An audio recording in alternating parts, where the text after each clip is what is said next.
Hi there and welcome to Squid Gaming. Now you guys know I always like to bring you some undiscovered titles, you know, the underground indie scene, the games that no one's really knowing about or playing. So I wanted to talk about this little mobile phone game called Pokémon Go, which roughly translates to Pocket Monsters Giving Oranges, and it's this really quaint little game about little Loch Ness monsters just chucking oranges at you. You've got to capture all the oranges.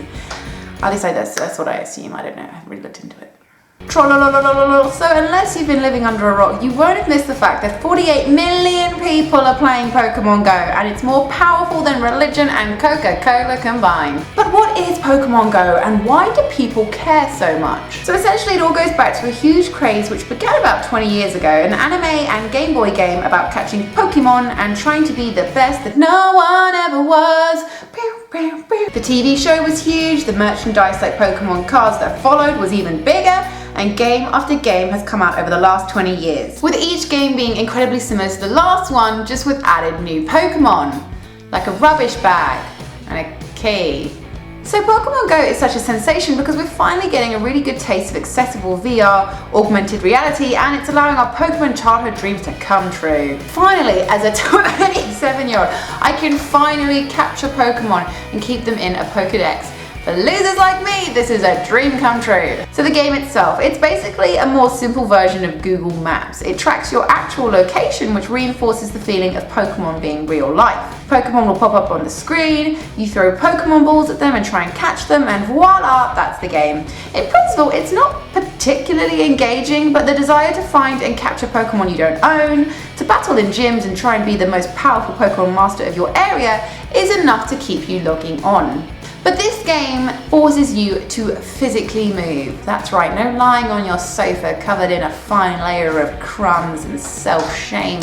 You've got to brush it off and brush your hair and finally put some clothes on and go outside into the real world with real people.